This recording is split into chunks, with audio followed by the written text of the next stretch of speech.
Na aula de hoje eu quero falar a respeito de divórcio e novo casamento, mas há algumas considerações a serem feitas antes mesmo de iniciarmos a aula. Em primeiro lugar, estamos desenvolvendo o assunto de família numa construção progressiva do raciocínio da revelação bíblica e já tivemos algumas aulas sobre o plano de Deus para a família de uma forma genérica. Depois entramos no conceito do que é o casamento.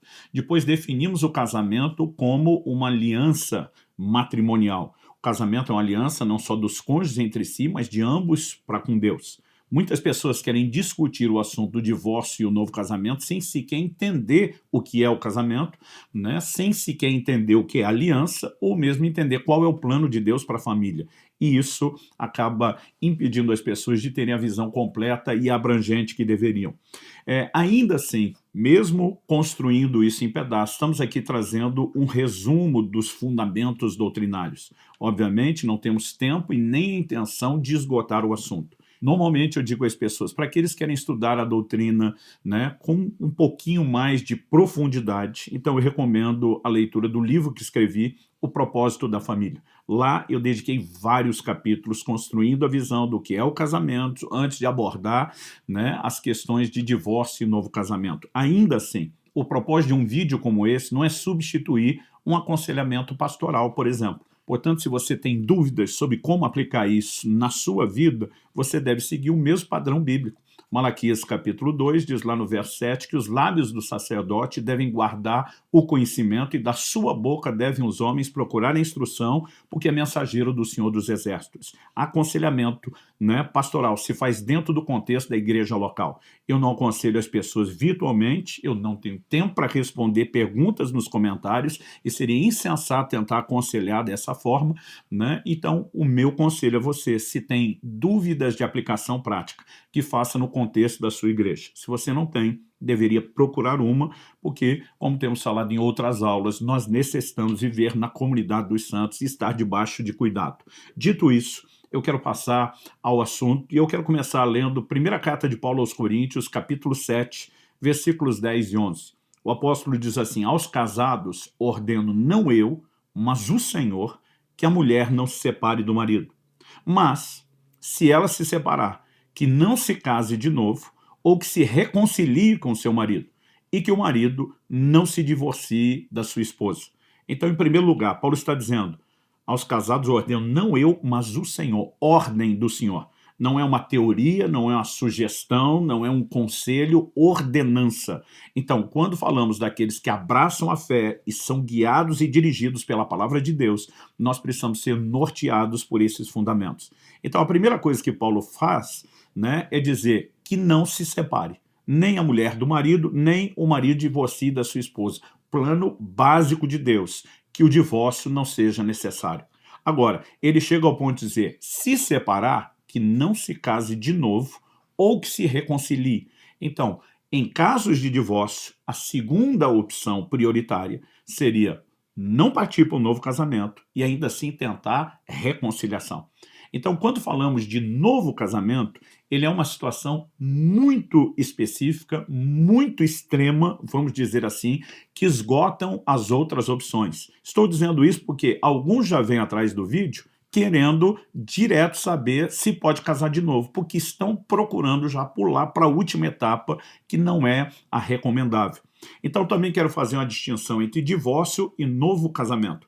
Há situações onde um divórcio não dá direito a novo casamento, mas não significa que o divórcio, em termos práticos, não seria recomendado. Casos de violência doméstica, por exemplo, que são muito crescentes, infelizmente, hoje em dia, e até no meio daqueles se intitulam cristãos. Mas, antes de trabalhar essas questões, eu acho que nós precisamos começar na perspectiva correta. O casamento é uma instituição de Deus, deve ser protegido, deve ser vivido da forma correta, não é algo para entrar sem que a pessoa, como disse Jesus lá no Evangelho de Lucas, sem que ela calcule quanto custa construir aquela torre, né, para saber exatamente no que está entrando, como deveria lidar com isso e qualquer situação que leve ao divórcio ou ao novo casamento, elas estão num caráter de exceção e há toda uma triagem a ser feita antes de chegar lá. Mas, Como disse anteriormente, a ideia aqui não é aconselhar ninguém de forma prática, é apresentar a doutrina de uma forma geral. O que é que entendemos sobre o casamento, o que é que a Bíblia ensina sobre divórcio e novo casamento em linhas gerais. Muitas vezes há situações onde a gente tem que dizer que cada caso é um caso, porque há vários desdobramentos que merecem uma análise diferente. Então, dito isso, que não estou aconselhando você a respeito de nenhuma decisão, apenas tentando estabelecer o panorama da visão bíblica da doutrina, vamos lá. Algumas coisas que precisam ser levadas em questão. E, normalmente, eu digo, olha, tem diferentes abordagens quando nós vamos falar do assunto, né, de divórcio e novo casamento. A primeira coisa, eu gosto sempre de dizer que a gente não julga experiências. Alguns tentam determinar se uma situação de divórcio e novo casamento é legítima ou não, julgando pela aparência e pelas circunstâncias se tais pessoas estão sendo abençoadas ou não, né? E eu digo, isso é muito subjetivo, né? É muito relativo. Por quê?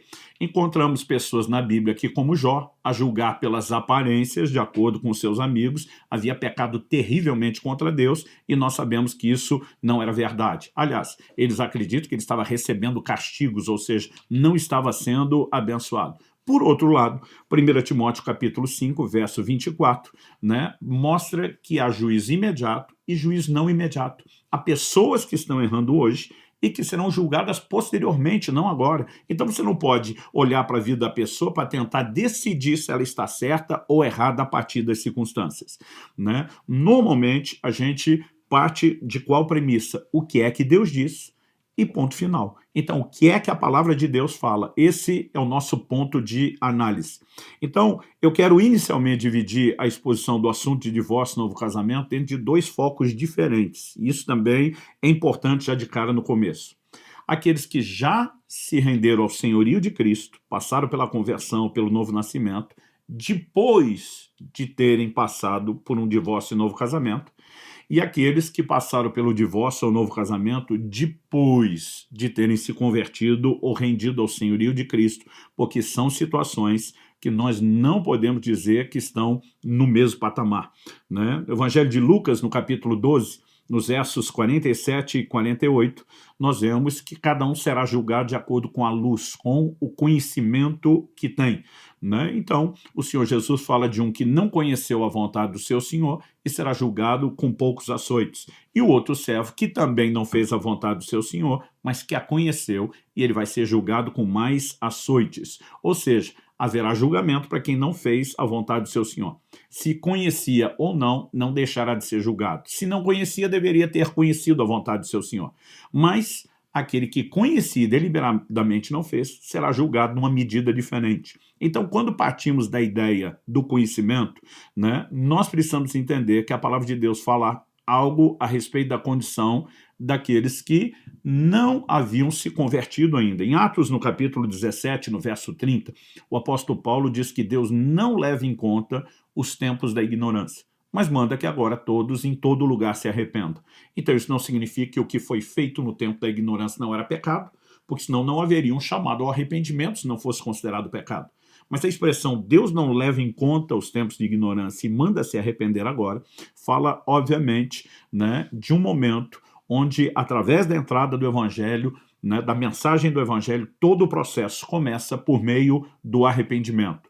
Dito isso, né, eu quero enfatizar, não significa que o que foi feito antes não era pecado, mas exige arrependimento. E nós veremos que o posicionamento bíblico é, a partir de agora que você teve a luz e se arrependeu, como você conduz. Então, se Paulo diz que Deus não leva em conta os tempos da ignorância, a pergunta a ser feita é, o que é o tempo da ignorância? Isso é usado na Bíblia como uma clara referência ao tempo antes da pregação de Cristo, da chegada do Evangelho, né? O próprio apóstolo Paulo deixa isso muito claro. As escrituras, elas fazem uma distinção entre o período anterior e posterior ao nosso chamado. Então, por exemplo, em 1 Coríntios, no capítulo 7, o apóstolo Paulo diz, nós lemos os versos 10 e 11 sobre a questão, né, de a mulher não se separar do marido, se separar que não se case ou reconcilie. Depois ele vai falar dos que convivem com um marido ou uma esposa que não é crente. e ele fala da possibilidade da pessoa ser abandonado pelo outro que não professa a fé, né? E ele vai desenvolvendo toda essa ideia, e no verso 17 ele diz assim: no mais cada um ande segundo o que o Senhor lhe concedeu, conforme Deus o chamou. É isso que eu ordeno em todas as igrejas. Paulo começa dizendo no verso 18: foi alguém chamado estando circunciso, não desfaça circuncisão. Foi alguém chamado estando incircunciso, não se faça circuncidar. O verso 20 deixa claro: cada um permaneça na vocação em que foi chamado. Você foi chamado sendo escravo? Não se preocupe com isso. Mas se ainda pode tornar-se livre, aproveite a oportunidade. Pois quem foi chamado no Senhor sendo escravo, é liberto que pertence ao Senhor. Do mesmo modo, quem foi chamado sendo livre, é escravo de Cristo.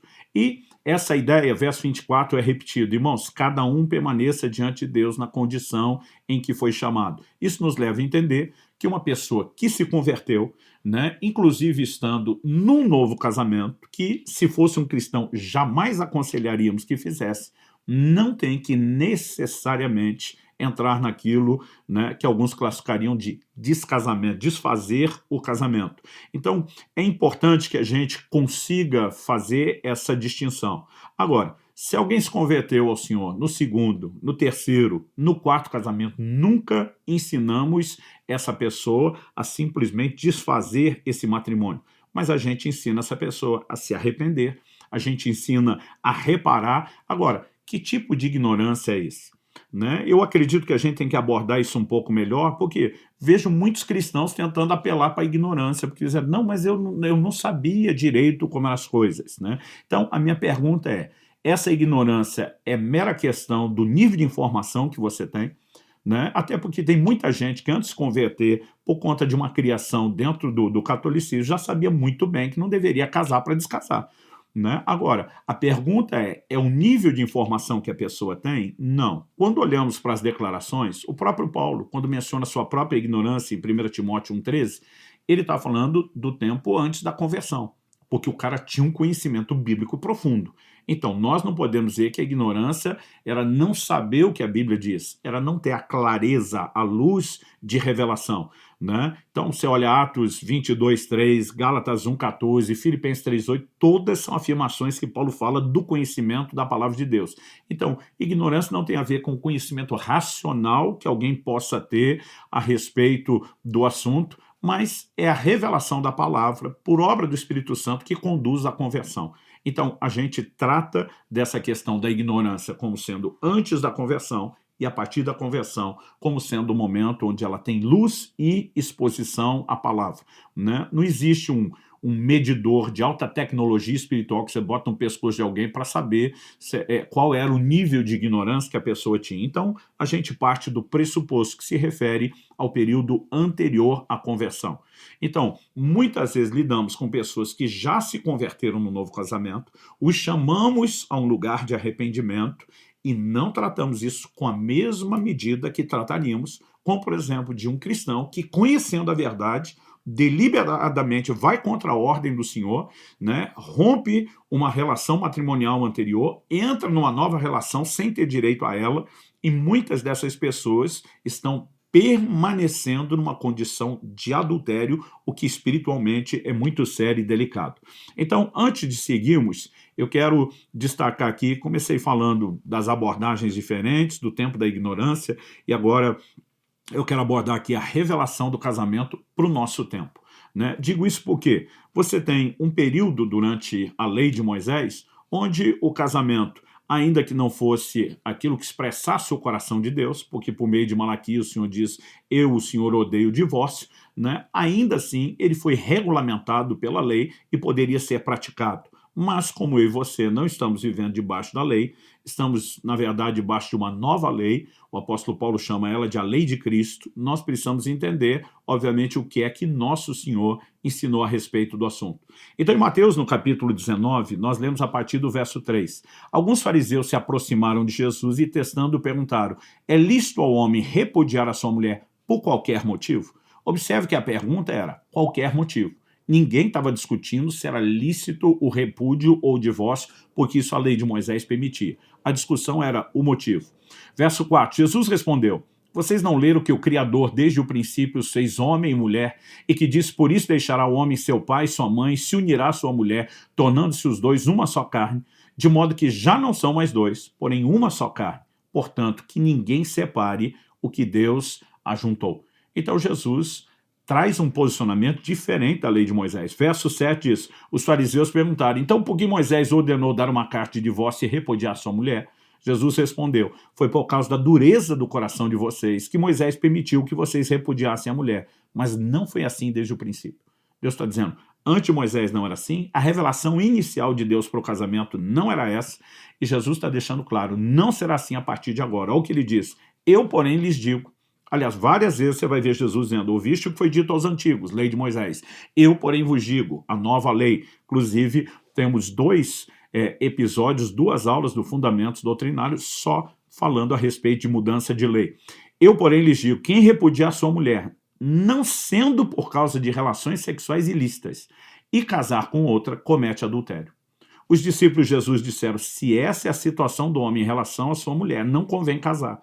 Jesus, porém, lhes respondeu, verso 11 de Mateus 19, nem todos são aptos para aceitar esse ensinamento, mas apenas aqueles a quem isso é dado, porque há eunucos de nascença, e há outros a quem os homens fizeram tais, e há outros que se fizeram eunucos por causa do reino dos céus. Quem é apto para aceitar isso, que aceite. Então vamos lá. Em primeiro lugar, né, nós percebemos que a abordagem que fizeram a Jesus sob o motivo do casamento envolvia 2 escolas de 2 rabinos, né? E isso era muito conhecido. Vários comentaristas vão falar a respeito disso, né? Uma nota de rodapé da Bíblia Anotada de Charles Ryrie diz o seguinte, os rabinos não apresentavam um consenso quanto ao que podia ser considerado uma causa válida para o divórcio. Os seguidores de Shammai, um desses rabinos, afirmavam que o homem não podia obter divórcio de sua esposa a não ser que ela fosse culpada comprovadamente de imoralidade sexual. Os seguidores de Hillel eram mais tolerantes, permitindo o divórcio por diversas razões, algumas delas bastante triviais.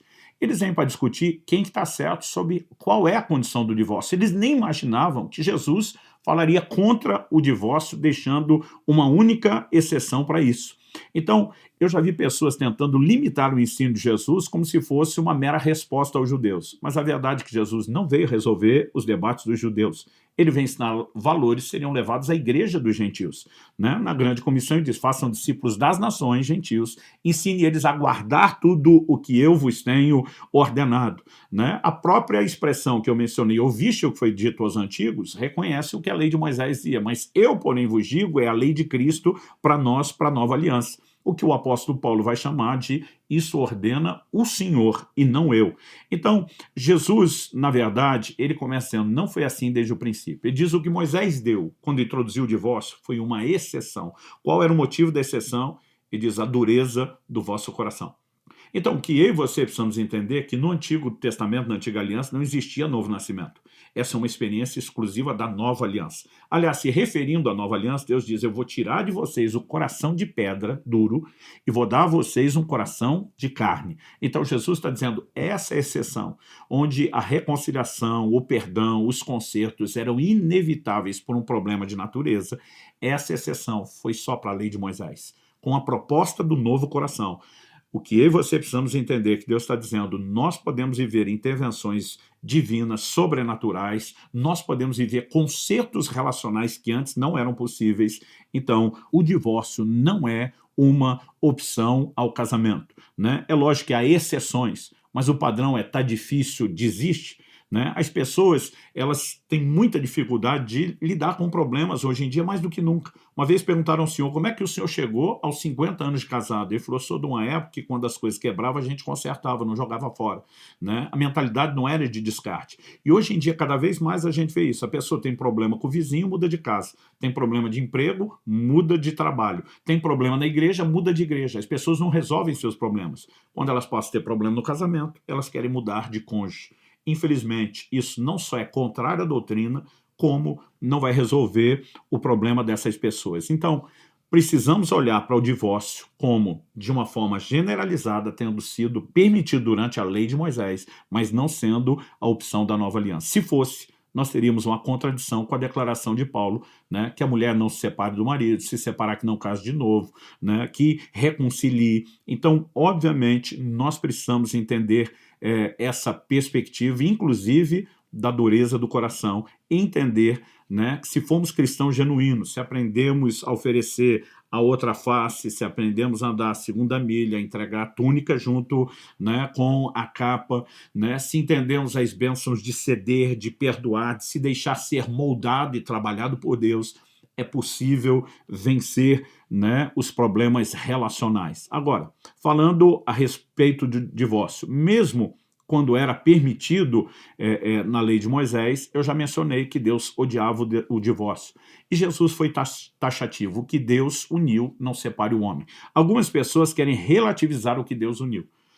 Outro dia eu vi alguém mudando o versículo. Não, mas a Bíblia diz que o que Deus uniu, o homem não separa. Então, se separou é porque não era uma união divina. Eu falei, não é isso que a Bíblia diz. A Bíblia diz: o que Deus uniu, não separe o homem. O homem pode separar o que Deus uniu. Agora, o que Deus uniu não está falando que Deus é um cupido, pega uma pessoa ou outra, põe os dois juntos. Então, se isso for comprovado, não pode separar. O que Deus uniu é a união divina do casamento. Quando duas pessoas entram nessa união, né, escolhem se casar, elas entraram na união instituída por Deus. E não importa onde foi feita a cerimônia, se em vez na presença de Deus foi feito com invocação de demônios. Quando homem e mulher se unem, eles entram na união divina, independente de reconhecerem o senhorio de Deus sobre a sua vida ou não. E é nesse momento que não se deveria buscar a separação. Embora eu preciso destacar que o divórcio não é o maior problema na questão do matrimônio, e sim o novo casamento, né? Então a Bíblia está dizendo que não se divorcie.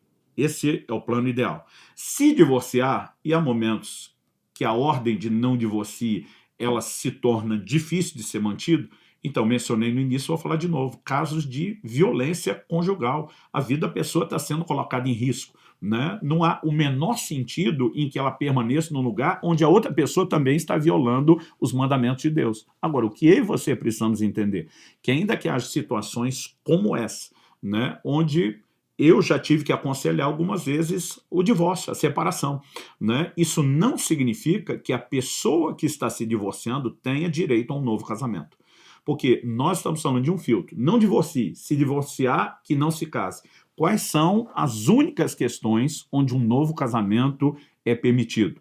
Então, em primeiro lugar, nós precisamos entender que a morte é um assunto que não se discute. Se um dos cônjuges morreu, né, é claro que a outra pessoa tem o direito ao novo casamento. 1 Coríntios 7, 39, o apóstolo Paulo diz: a mulher viúva está livre para casar com quem quiser, contanto que seja no Senhor. Então, isso nós não vamos discutir. Nós falamos de novo casamento, não em caso de viuvez. Estamos falando de novo casamento em situações de divórcio. Antes de abordar melhor o novo casamento, eu quero lembrar que o Senhor Jesus diz que há eunucos que nasceram assim. Ele está falando de um dom do celibato. Eunucos foram feitos assim pelos homens, era um costume antigo. Homens eram castrados para servir na corte do rei e não ser uma ameaça ao harém do rei. Mas Jesus fala: há outros que assim se fizeram pelo reino. Ou seja, não é um dom natural, não foram castrados, mas decidiram fazer eunucos pelo reino. Por quê? Estavam numa situação que não poderiam seguir adiante com um novo casamento, de acordo com o que Jesus ensinou. E eu vejo o tempo todo as pessoas tentarem deixar a doutrina subjetiva. Eu não tenho direito de ser feliz? Eu digo: nasceu pobre, tem direito de ser feliz, vai roubar um banco. Então, nós precisamos parar de agir como se felicidade fosse conseguir só o que a gente quer ou o que essa carne corrompida quer. Felicidade é estar no centro do plano e do propósito de Deus. A Bíblia fala dos discípulos sendo presos, açoitados por pregar o evangelho e saindo cheios de grande alegria. A nossa alegria, ela não deveria ser circunstancial, ela deveria ser a realização de estar no centro da vontade de Deus, cumprindo o plano e o propósito divino. Então vamos falar sobre o novo casamento nesses minutos finais. Ele só pode ser considerado dentro de questões específicas. Romanos capítulo 7, versos 2 e 3, assim como 1 Coríntios 7, 39, deixa o assunto assim indiscutível quando se parte da ideia da viuvez. O novo casamento, né, é evidentemente permitido. Mas Jesus menciona uma exceção. Ele diz, né, no versículo 9 de Mateus 19, ele diz: quem repudiar sua mulher, a não ser por causa de relações sexuais ilícitas. A palavra no original grego porneia, né? Ele está falando de pecados de imoralidade. Se não for por isso, se casar com outro, comete adultério. Então, por que a imoralidade, o próprio adultério, né, a porneia, mexe com o casamento nesse nível? Nós precisamos entender que assim como a morte põe fim ao casamento, nós precisamos entender que a falta de exclusividade sexual que determina o início da aliança, a forma como ela é selada, é por isso que 1 Coríntios 7 diz que cada marido tem que ter a sua própria esposa, cada mulher o seu próprio marido, e qualquer envolvimento de homem e mulher que não seja no casamento é considerado imoralidade, assim como a união é selada pelo ato de exclusividade sexual. Quando a exclusividade sexual é comprometida, a aliança foi quebrada. Assim, quando os dois se uniram com o selo da relação sexual, a Bíblia diz se tornar uma só carne, a Bíblia diz que o homem que se une ao prostituto se torna uma carne com ela. Então, uma pessoa que envolveu com outro que não é cônjuge, ele quebrou a sua aliança ao envolver-se com outra pessoa. Agora, a grande diferença entre a morte e o adultério é que a morte nós tratamos como irreversível. Nós temos alguns casos, né, de exceções de pessoas que rapidamente foram ressuscitadas, não é disso que eu estou falando, né? A pessoa morreu, foi sepultada, né, de fato partiu em definitivo, evidentemente o outro cônjuge pode casar de novo. Na questão do adultério, diferente da morte, nós não temos um quadro irreversível.